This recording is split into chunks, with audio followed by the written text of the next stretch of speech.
তখন উনি রেগে গেলেন, প্রধানমন্ত্রীকে বললেন, তুই কে রে? তোকে হিসেব দিব কেন রে? তুই কে রে? তোকে আমার হিসেব দিতে হবে নাকি? তুই কে রে? একটা মুখ্যমন্ত্রীর ভাষা প্রধানমন্ত্রীকে বলছে।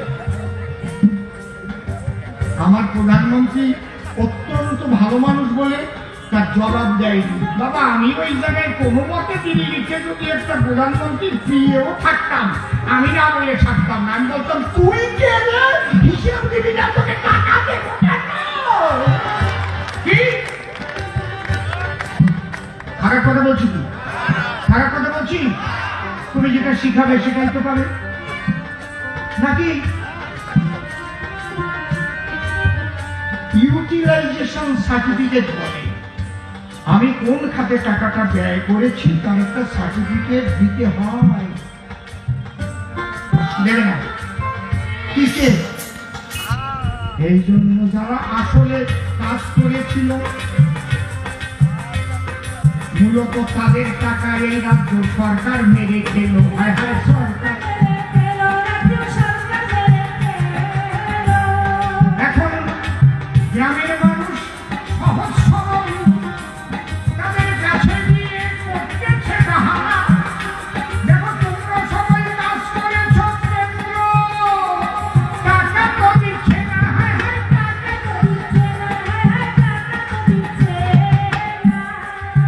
বুঝতে পারছেন কি আপনারা কথাগুলো নাকি? নমস্কার, নতুন বাংলা থেকে বলছি সন্ময় বন্দ্যোপাধ্যায়। এও এক নতুন বাংলা। বিশ্বাস করুন, 2024 লোকসভা নির্বাচনটাও এক ধরনের নতুন বাংলা। আমি কেন বলছি বলুন তো? আমরা গতকাল আপনাদের কাছে প্রাক্তন বিচারপতি অভিজিৎ গাঙ্গুলি 17 নম্বর ঘর থেকে বেরিয়ে এসে সরাসরি জনতার দরবারে গেছেন এবং তমলুকে লোকসভা নির্বাচনে তিনি প্রার্থী হয়েছেন। জেতাটা তার সময়ের অপেক্ষা, এটা নিয়ে কোনো ব্যাখ্যা বিশ্লেষণ দরকার নেই। কিন্তু একজন বিচারপতি যখন বিচার করার আসনে বসে যখন রায় দেন, যখন নির্দেশ দেন, যখন কথা বলেন, তখন সেই মানুষটা আর অন্য মানুষ, যে মানুষটা বিচারপতির আসন থেকে নেমে এসে সরাসরি গটগট গটগট গটগট করে চলে যান জনতার দরবারে এবং জনতার সঙ্গে কীভাবে মেশেন, কীভাবে কথা বলেন, নজর রাখতে হয় সেই দিকে। সেটাই হচ্ছে নতুন বাংলা।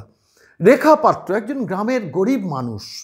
সেই মানুষটা বাড়িতে বাড়িতে কাজ করতেন। অসুস্থতার জন্য ডাক্তার বলেছেন, আর মা কাজ করো না। স্বামী তামিলনাড়ুতে গিয়েছিলেন, সেখানে ওই পরিযায়ী শ্রমিক হিসেবে কাজ করতে। সেই রেখা পাত্রকে ভারতবর্ষের প্রধানমন্ত্রী এবং শুভেন্দু অধিকারী বাছাই করে নিয়ে এলেন এবং সরাসরি বসিরহাটে হাজী নজরুল ইসলামের বিরুদ্ধে প্রার্থী করে দিলেন। সেই রেখা পাত্র এবার মিডিয়াকে কিভাবে ফেস করেন, সংবাদ মাধ্যমের চোখা প্রশ্নের উত্তর কী দেন এবং বিরোধী রাজনৈতিক দলের যে আক্রমণগুলো সেইগুলোর মুখে দাঁড়িয়ে কিভাবে নিজেকে নতুনভাবে তৈরি করে মানুষের দরবারে যান, সেটাও কিন্তু একটা নতুন বাংলা। ফলে তো এই মানুষগুলো থেকে আমাদের নজর থাকে। যেমন ধরুন, কৃষ্ণনগরে যিনি প্রার্থী হয়েছেন অমৃতা রায়, রাজমাতা বলে যিনি পরিচিত, সেই অমৃতা রায় যিনি যখন সংবাদ মাধ্যমের সামনে ফেস করছেন, কথা বলছেন, মহুয়া মৈত্রর মতো যিনি লিপস্টিক আর ব্যাগের জন্য রাজনীতি করেন, তাকে কাউন্টার করতে নেমেছেন রাজরানীর মানে রাজমাতা রাজা কৃষ্ণচন্দ্র রায়ের বাড়ির গৃহবধূ, সেই মানুষটি যখন নেমেছেন, তিনি কিভাবে মিডিয়াকে ফেস করেন, তিনি কীভাবে মানুষকে ফেস করেন, তিনি কতটা দৌড়ন, কিভাবে দৌড়ন, সেগুলো নিয়ে তো আমাদের চর্চার বিষয় থাকে। ফলত সেটাও একটা নতুন বাংলা। আজকে এমন একটা মানুষকে নিয়ে এলাম, কবিয়াল অসীম সরকার। তিনি শুধু রানাঘাট থেকে চলে গেছেন পূর্ব বর্ধমান, সেখানে লোকসভা নির্বাচনে প্রার্থী হয়েছেন। আমাদের খুব নজর ছিল তাঁর দিকে, যে তিনি কিভাবে নির্বাচনে প্রচার করেন, কিভাবে কথা বলেন, গান করেন কি না, কথা বলতে বলতে গান করেন নাকি গান গেয়ে বক্তৃতা দেন, সব কিছুই আমাদের দৃষ্টি ছিল সেই দিকে। আমরা হিরণের দিকে দৃষ্টি রেখেছিলাম, একজন অভিনেতা দেবকে কীভাবে কাউন্টার করছেন, সেটা নিয়েও আমরা ভিডিও করেছি, প্রতিবেদন করেছি আপনাদের কাছে। কিন্তু আজকে পূর্ব বর্ধমানে চলে যাব। কবিয়াল অসীম সরকার অসামান্য একটা স্টাইল নিয়েছে বক্তৃতার। আমরা দেখিয়েছিলাম প্রাক্তন বিচারপতি অভিজিৎ গাঙ্গুলি কিছুভাবে পরিশীলিত একজন রাজনৈতিক বক্তা হয়ে গেছেন। অসম্ভব ভালো একটা বক্তৃতা দিয়েছিলেন, যেটা গতকালে নতুন বাংলায় দেখেছেন। কিন্তু আজকে আপনাদের নিয়ে যাব কবিয়াল অসীম সরকারকে, যিনি গান গাইতে গাইতে রাজনীতির কথা বলছেন।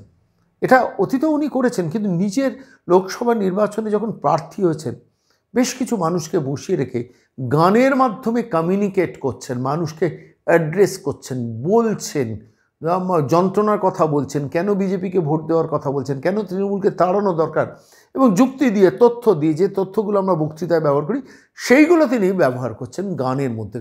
অসামান্য একটা স্টাইল। আমি এই স্টাইলটা নিয়ে আজকে নতুন বাংলা এলাম।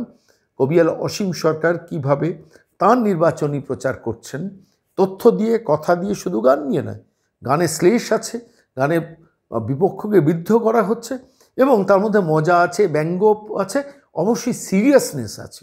এটা আমার খুব ভালো লাগলো। যে কথাগুলো রাজনৈতিক নেতারা, বক্তারা বক্তৃতায় তুলছেন সেগুলোই গানের মাধ্যমে তুলে ধরছেন এবং নির্বাচনী প্রচারটা সারছেন। অসামান্য স্টাইল। এই স্টাইলটা আজকে নতুন বাংলায় আসুন শুরু।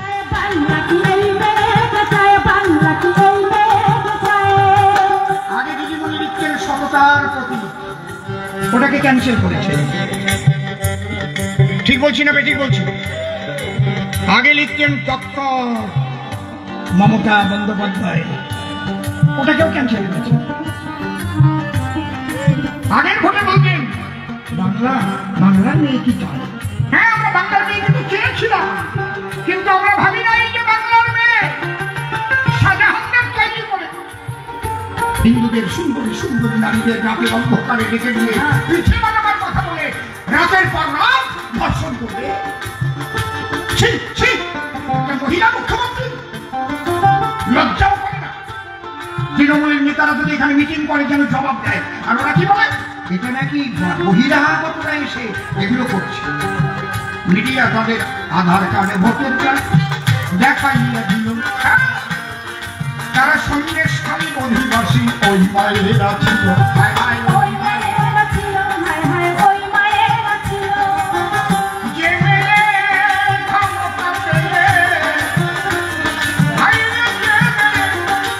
আমি ভাবছি আমার এই মা মনোরোগ বিশেষজ্ঞ ডাক্তার। আজকে আপনারা কি ভেবেছিলেন নাকি আমার কাছে লোক আসেনি তৃণমূলে যোগ দেওয়ার জন্য? আমাকে নেওয়ার চেষ্টা করেনি? অবশ্যই করেছে, কিন্তু একটু মর্যাদা যদি থাকে তাহলে তৃণমূলে যাওয়া যায়, তৃণমূলে ভোটে দাঁড়ানো যায়, ভোটে দাঁড়ানো যায়। মা, শর্মিলা মা, আমি তোমার কাছে প্রশ্ন রাখছি না, তুমি অদৃশ্য মন দেখতে পারো, মনোরোগ বিশ্বাস কিন্তু ভাবতে পারি নাই তুমি দেখতে পারো না। একই তুমি ভক্ত, একই তুমি ভক্ত, একই তুমি ভক্ত। সন্দেশখালী হাসখালী হারমোনি দিদির হাতে তৈরি যত বাহুবলী, যত বাহুবলী, যত বাহুবলী, যারা সুন্দরীদের নিয়ে তুলি, যারা সুন্দরীদের নিয়ে তুলি, ধরে রাখো ধর্ষণ চালায়। এই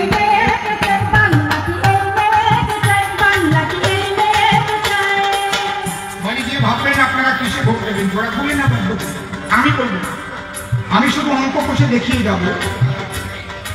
আপনার দিকে বিজেপি, কখনো বিজেপি যেসব রাজ্যে ভোট হয় বাংলার বাইরে, দেখেছেন একটা মানুষ খুন হয়, কারো মাথা ফাটে।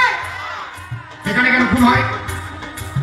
এরা জানে যে আমরা যে অপরাধ করেছি তাতে বাংলার মানুষ আমাকে ভোট দেবে না। এই জন্য ভোটের আগের দিন দেখবে ওই শয়তানের বাচ্চারা ওরা বাড়ি বাড়ি গিয়ে বলবে ভোট দিতে চেয়েও না। যারা যারা এগুলো বলে সেইগুলোকে আমি শয়তানের বাচ্চা বলছি। তোমার যদি এতই উন্নয়নের জোয়ার থাকে, মানুষকে ভোট দিতে যেতে মানা করো কেন? বলে কিনা বলেন, কেন বলবে? তুমি আদর করে ভোট দিতে নিয়ে যাবে, আমি চলো, আপনার যাকে ইচ্ছা তাকে ভোট দিন, আসুন, আমরা তাই বলবো। আমি কখনো বলবো না আমাকে ভোট দিন, আমি বলবো আপনার বিবেককে জিজ্ঞেস করে ভোট দিন। আপনি চোরেদের সমর্থন করবেন না বিশ্বপ্রিয় মোদীজিকে প্রধানমন্ত্রী বানাবেন? আপনি ভাবেন, আমি কেন বলবো? আপনি কি বোকা নাকি? হ্যাঁ, বাংলার মানুষ, পৃথিবীর মানুষ এখনো তো বোকা নেই।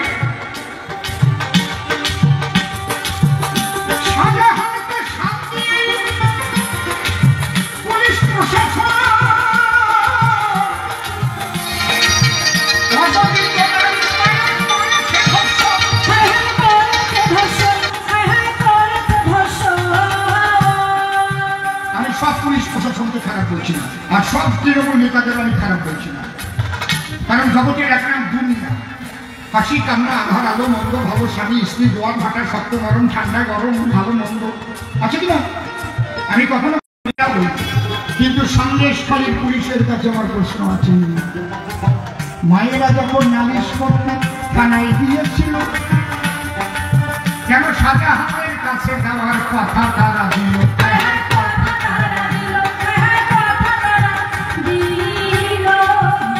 আমরা নিতে পারছি না, ওদের দেখে আমরা যারা ধর্ষণ করেছে তাদের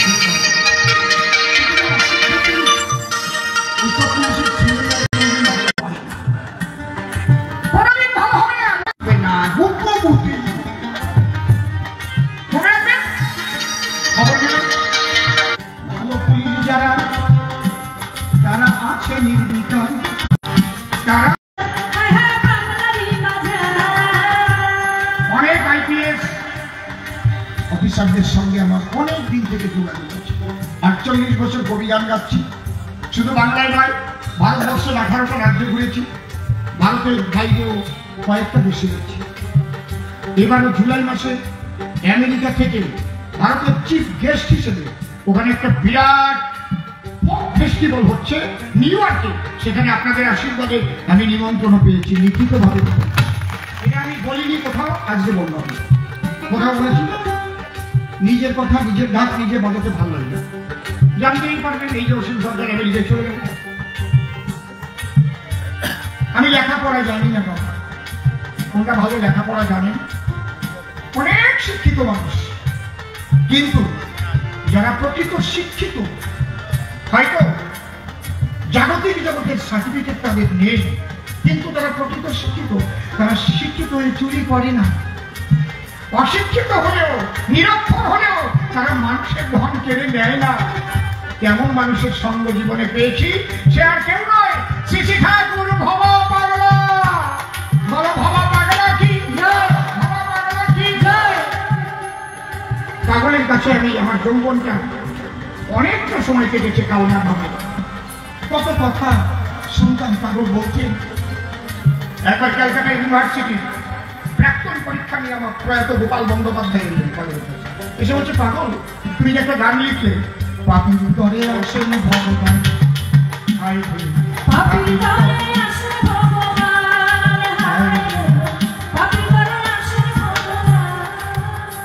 আচ্ছা পাগল পাপ কি আর পুণ্য? কিসের পাপ কিসের পুণ্য? পাগল বলছে, বাবা তুমি পাপ পুণ্য কি মানো না? হ্যাঁ, একটু কমে গেল কেন বাবা? যে সাউন্ডটা ছিল তার থেকে একটু কমে গেছে, তুমি কোথাও টিপ মেরেছো?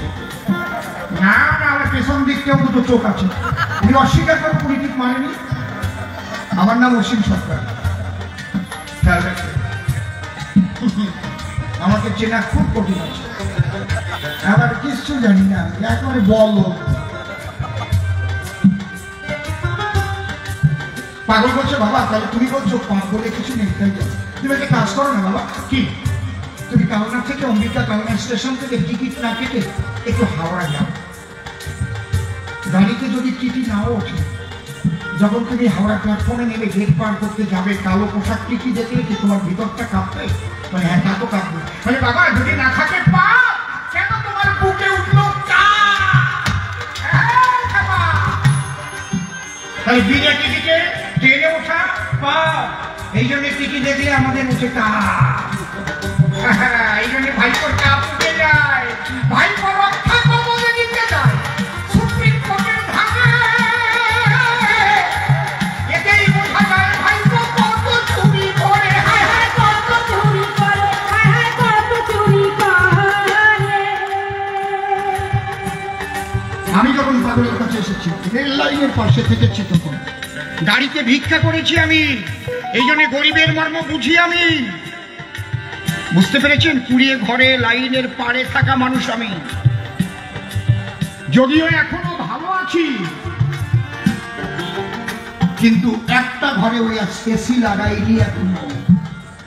একটা ঘরে আমার সন্তানদের বলেছি, বাবা প্রকৃতির সঙ্গে মানুষ হও, এসি ঘরে শোবে, ওই ঠান্ডা পাবে, বাইরে আসবে, ভালো লাগবে না। আমরা কত কষ্ট করে জীবন যাপন করেছি বাবা, শরীরটাকে সুস্থ রাখো। এসিতে থাকলে হাইব্রিডের মতো হয়ে যাবে, শরীর নরম হয়ে যাবে। 65 বছর বয়স হতে গেল, নরম এখনো হয়নি কিন্তু। আমার সেন্ট্রাল বাহিনী বলে আপনার সঙ্গে তো হেঁটেই কম যায় না, দৌড়াতে হবে। 3 তলা সিঁড়ি ভাঙতে দিলে আমি দৌড়াই উঠবো, ওই একটু করে উঠবো না। বুঝতে পারছেন কি বলছি? আমি গরিবের মর্মটা বুঝি। এখনো যারা রাস্তার পাশে বসবাস করে, ওমা তোমাকে মা বলেই বলছি, তুমি তো মাতৃ জাতি মা মমতা। কে যে তোমার নামটা মমতা রেখেছে, তাকে যদি আমি একবার পেতাম যে এই মমতা সম্পন্ন একটা নারীকে মমতাকে নাম রাখো, জিজ্ঞেস করতাম তুমি না একটা নারী, তুমি কি করে শাহজাহানদের ধরতে এতদিন লাগলো? তুমি পুলিশ মন্ত্রী না, জনগণ বলছে ঘুরে বেড়াচ্ছে। একটা নারী তাকে ধর্ষণ করে মেরে শ্মশানে পুড়িয়ে ফেললো, তার একটা ডেথ সার্টিফিকেট পর্যন্ত নাই। তার মা বাবাকে হাসপাতালেও নিতে দিল না। কোথায় হাসপাতালে পড়েনি? পড়েনি বলুন আপনারা। তুমি বলবে কি ওর কারোর সঙ্গে ভালোবাসা টাসা থাকতে পারে? তার মানে এই কথার মানে কি? তার মানে ভালোবাসা করেছিল, ভালোবাসা করে অবৈধ সম্পর্ক ছিল, তারপরে প্রেগনেন্ট হয়েছিল, ওই অ্যাবার্শন করতে গেছে, এই জন্য ব্লিডিং হয়ে মারা গেছে। বোঝা যাচ্ছে কি আমার কথা? যে মহিলা কি ধরনের কথা বলতে পারে? একটা নারী ধর্ষিত হয়েছে, তাকে পুড়িয়ে মেরেছে, আর তিনি কমেন্ট করছেন বাহ। শাহজাহানকে সায় দিয়ে পুলিশ প্রশাসন অবহিত নারী মানব বলাইকে ধর্ষণ, বলাইকে ধর্ষণ, বলাইকে ধর্ষণ। তাই নারী শক্তির এই জাগরণ, তাই নারী শক্তি। মায়েরা তোমরা জেনে ওঠো, ভগবান উত্তরা কি, ভগবান কালী কি, ভগবান উত্তরা কি। ঢাকা লাঠি নিয়ে তারা কি এমনি ঘরের বাহির হলো। অত্যাচারিত হতে হতে তারা জর্জরিত হয়েছে।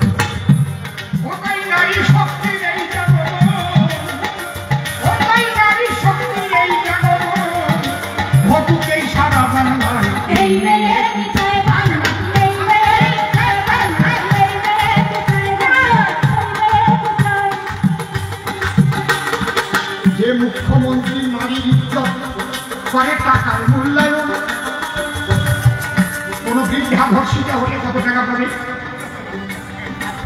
কারণ ঘরের বউ যদি ধর্ষিতা হয় কত টাকা পাবে? কোন যুবতী মেয়ে যদি ধর্ষিতা হয় কত টাকা পাবে?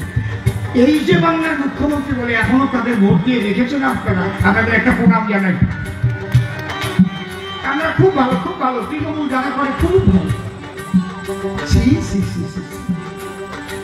তৃণমূলের মধ্যে এমএলএ আমি পেয়েছি একজন, অশোকনগর বাড়ি, নাম গোস্বামী নারায়ণ, নারায়ণ গোস্বামী। তিনি কিন্তু তার দলবল নিয়ে মিটিং করছেন, বলছে তৃণমূল যা করেছে তাদের ভোট চাইতে যাওয়া যায় না, লজ্জা করে।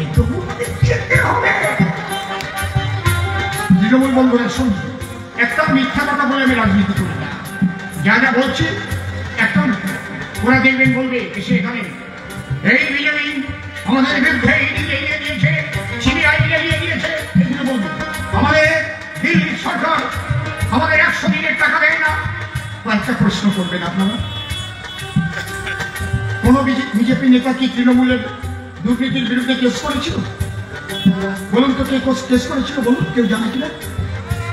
বিকাশ রঞ্জন ভট্টাচার্য সিপিএম এ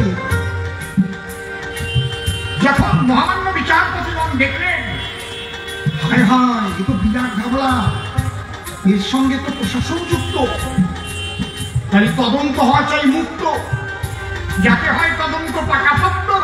তার জন্য সিবিআই তদন্ত দিল। সিবিআই তদন্ত যখন এসে দিল, অর্পিতার বাড়ি টাকা বাহির হলো, হায় হায় টাকা বাহির হলো, হায় হায় টাকা বাহির হলো। টাকা যেখানে ইডি সেখানে ইনকাম ট্যাক্স সেখানে যাবে। এবার দেখো তাহলে ইডি কেও দেওয়া দরকার। হ্যাঁ কায়দা আছে। তাহলে হাইকোর্টের নির্দেশে হয়েছে তদন্ত সিবিআই। ওরা বলবে এই বিজেপি আমাদের বিরুদ্ধে সিবিআই এড়িয়ে যায়, ইডি এড়িয়ে যায়। বলবেন না, কোন বিজেপি নেতা তোমাদের বিরুদ্ধে কেস করে নাই, কেস করেছে সিপিএম, তোমার আপন ভাই।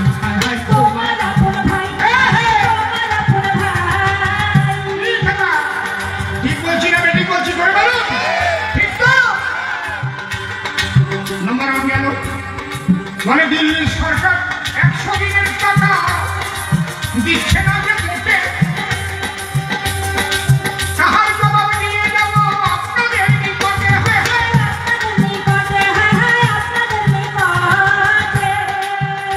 এই কাজ করতে গেলে একটা কার্ড পাওয়া যায়, তার নাম জব কার্ড, তাই তো নাকি? এই জব কার্ড 1,25,00,000 ভুয়ো জব কার্ড তৈরি করেছে এই তৃণমূল সরকারের যত নিচুতলা নেতারা। 1,25,00,000 জব কার্ডে 10 বছর কত লক্ষ কোটি টাকা নিয়েছে কেন্দ্রের কাছ থেকে? তাদের নামে কোনো কিচ্ছু নাই, শুধু শুধু নাম। বুঝতে পারছেন কি বলছি? মোদীজি যখন তদন্ত করিল, তদন্ত করিয়া এই খবর পেল, বললেন সমস্ত জব কার্ড তার সঙ্গে আধার কার্ড লিঙ্ক করতে হবে। আধার কার্ড লিঙ্ক হলে আসল নকল বোঝা যায়। তখন 125 কোটি জব কার্ড ভুয়ো বাহির হয়, ভুয়ো বাহির হয়, ভুয়ো বাহির হয়। ওই জব কার্ডে যার নাম আছে, যার নামে জব কার্ড আছে, জব কার্ড তো ওরা নিজেরা করেছে নাম দিয়ে দিয়ে। বুঝতে পারছেন? আধার কার্ড, ওই নামের আধার কার্ড পাবে, বাবার নাম মিলবে, তারপরে আঙুলের ছাপ দেবে, ফিঙ্গারপ্রিন্টে মিলবে। 1,25,00,000 যখন বের হলো, কেন্দ্র বললো একটা কাজ করো, তোমরা এই 10 বছর যে এত লক্ষ কোটি টাকা নিয়েছো, তোমরা কি করেছো এটা হিসেব দিয়ে যে টাকাটা বাকি আছে। উনি রেগে গেলেন। কেন রেগে গেলেন? আমার বলা উচিত ছিল কাজ তারা করেছে, নিচের তলায় তাদের ধরো। এইটা হবে একটা মুখ্যমন্ত্রীর কথা। কি বলেন আপনারা, কি বলেন? কারণ মাননীয় মুখ্যমন্ত্রী তো এই কাজ করতে যায় নাই, নিচের তলায় কাজ হয়েছে। শোনেন দাদা, কেন মুখ্যমন্ত্রী বলতে পারবো না? টাকা যারা মেরেছে তারা 25% রেখে আর 75% বাঁচিয়ে দিয়েছে।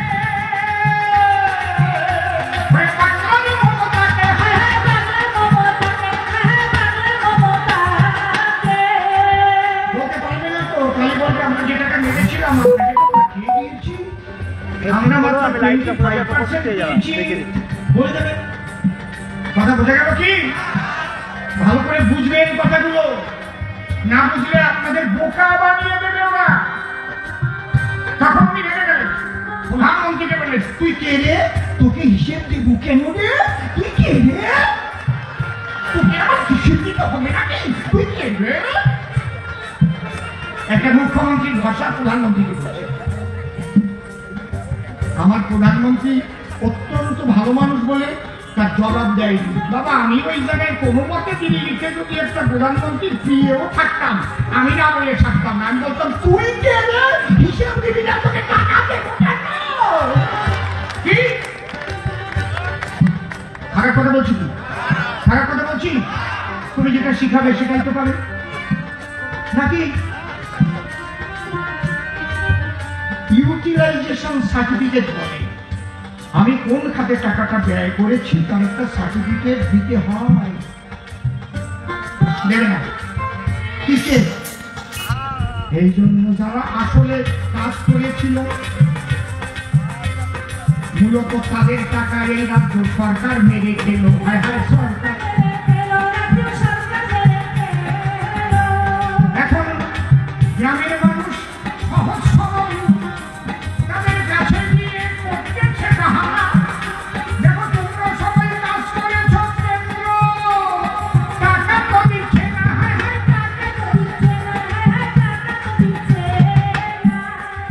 বুঝতে পারছেন কি আপনারা কথাগুলো নাকি?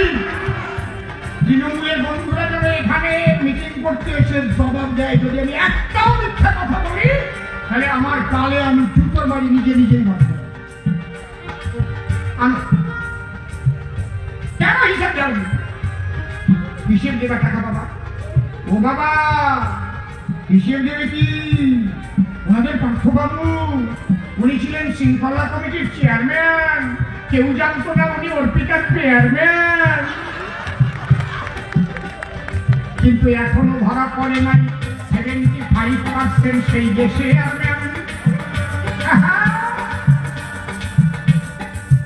একটা কথা বলি আমি, সবার সংবিধান আপনারা ভাবছেন যে কেন করছে, আপনারা মহাভারত পড়ে দেখবেন। ওই জরাসন্ধ কৃষ্ণ সবাই বলে 18 বার পলায়ন করেছিল তার ভয়ে পুষ্পন। নারদ একদিন জিজ্ঞেস করছে, তুমি তো সর্বশক্তিমান, ওর ভয়ে তুমি 18 বার পলায়ন করলে কেন? বলে নারদ বুঝতে পারোনি, ওকে একাকে যদি আমি মারি ওর শয়তানগুলো যে কৃষ্ণের ওই ওরা থেকে যাবে, এই জন্য বারবার ওখানে যায় আর বারবার যুদ্ধ করি। ওকে না মেরে ওর যে আশেপাশে শয়তানগুলোকে আগে ধ্বংস করছি, তারপর ওকে ধ্বংস করবো।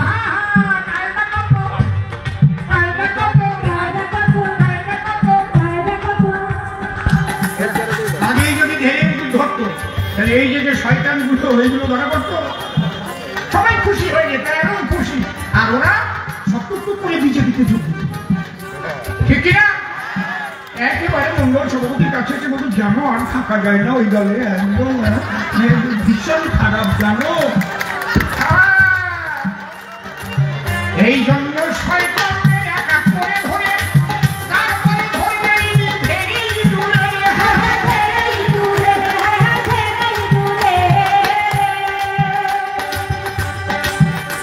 ওই পার্থবাবু বোলপুরে 7টি বাড়ি করেছিল। বোলপুরে 7টি বাড়ি লিখে নিয়ে যান তৃণমূল বন্ধুরা, একটাও যদি মিথ্যা কথা হয় আমি এখান থেকে প্রার্থী অবৈধ করে চলে যাব। কত বড় কথা বললাম? একটাও যদি মিথ্যা কথা বলে থাকি। বোলপুর 7টি বাড়ি, শান্তিনিকেতনে 4000 স্কয়ার বর্গফুট জমি, ডায়মন্ড সিটিতে 4টি ফ্ল্যাট, বেলঘরিয়া ক্লাব টাউনে 4টি ফ্ল্যাট, বরানগরে 1টি ফ্ল্যাট, নিউ টাউনে 2টি ফ্ল্যাট, কসবায় 1000 স্কয়ার ফুট ফ্ল্যাট, সোনারপুর 1টি বাড়ি, জঙ্গিপাড়া বিশাল বাড়ি, পিংলায় 95 কোটির স্কুল, বারুইপুরে 15 বিঘা জমি, বাঘাযতীনে 12,000 বাই 240 বর্গফুট জমি, সুন্দরবনে রিসোর্ট, বানতলায় 10 বিঘা জমি, ঝাড়খণ্ডে 24 একর জমি, সিঙ্গুরে ফার্ম হাউস, সজিনেখালিতে রিসোর্ট, নেল আর্ট স্টুডিও 3টি, 1,78,000 বর্গফুট জমি, ওয়াটার ইউটিলিটি সার্ভিসেসের নামে 4টি ফ্ল্যাট, 31টি এলআইসি ওয়াটার নামে পাঠোয়ার ওই অপার 31টি, মাদুরগহের 6টা ফ্ল্যাট। বুঝতে পারছেন?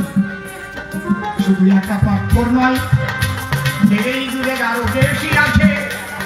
জানতে পারবেন ইডি যদি যাবে ওদের কাছে।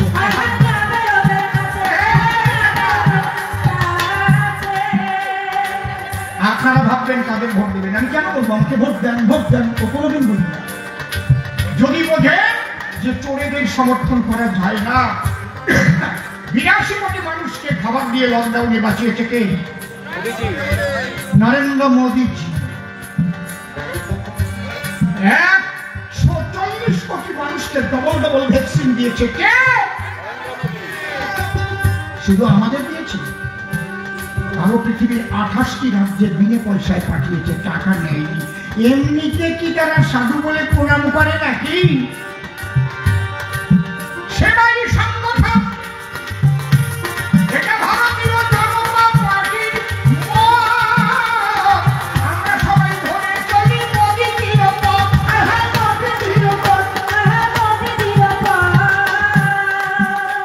আমাদের তো সেবাই সংগঠন।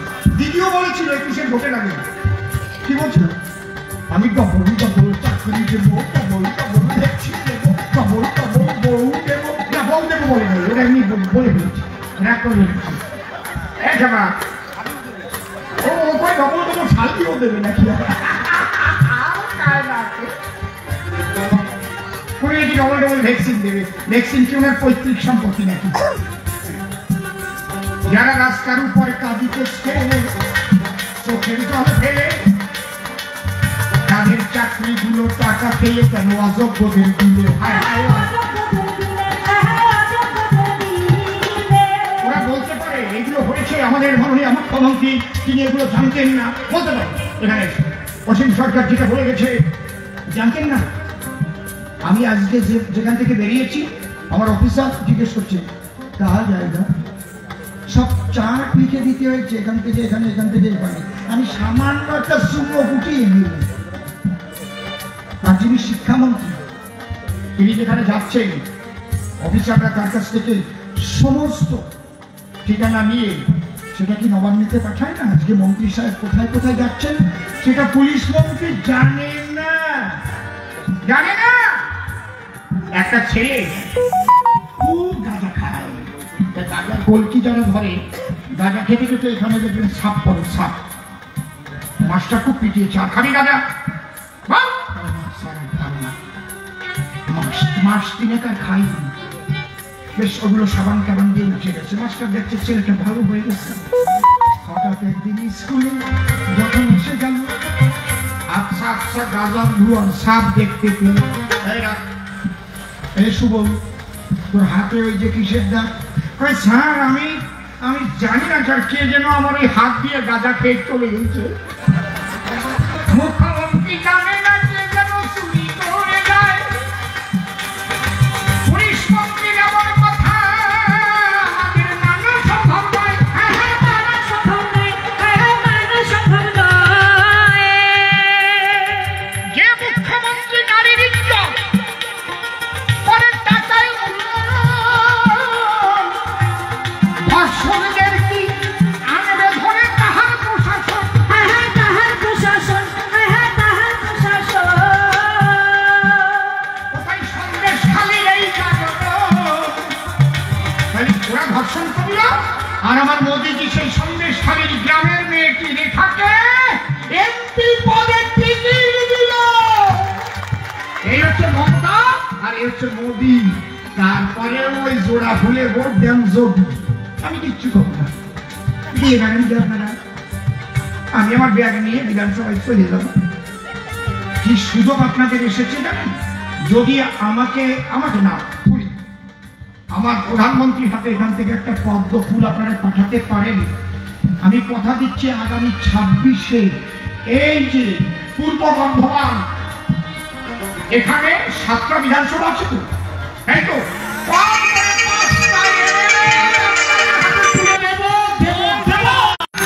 মনে রাখবেন আমাকে হারিয়ে দিয়ে আপনারাই হারবেন। তৃণমূল দিলে আমি বলছি, ওই একটা মান্নাদের গান আছে না, আমাকে হারাতে এসে তোমারও কি পরাজয় হয়নি? আমায় যখন পাঠাইল স্বয়ং মোদীজি, তিনি জানেন অসীম সরকার কাজের অকাজী, কাজের অকাজী।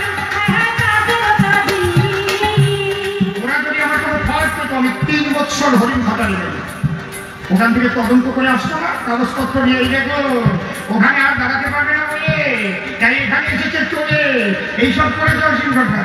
তা পারে না, কোন গাড়ির মধ্যে বসে কোন ভিডিও ওইগুলো এডিট করে ছেড়ে দিয়েছে।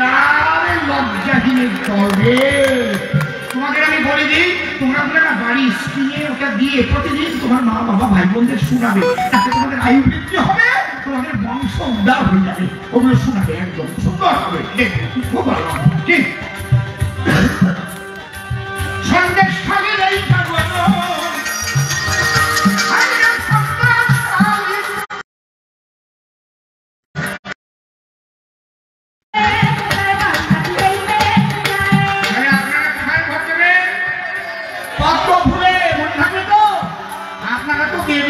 তৃণমূল বন্ধুরা যারা এখানে এতদিন ভোট দিয়েছেন, এখানে দাঁড়িয়ে আমার কথা শুনছেন, চুপ করে কেউ চায়ের দোকানে এসে চুপচুপ করে শুনছেন, কেন ওনার মুখটা দেখে পেলে আমার এই তো তৃণমূল ওখানে ওই কোনো দোকানের পাশে ওই ঘুমটির পাশে পিছনে দাঁড়িয়ে শুনছেন, দেখি অসীম সরকার কি বলে। শুনেছে আন্তর্জাতিক খ্যাতি সম্পন্ন কবি, ইচ্ছাও করছে একটু কাছে আসি, হাসিতে পারে না কত হয়ে বসে দোষ।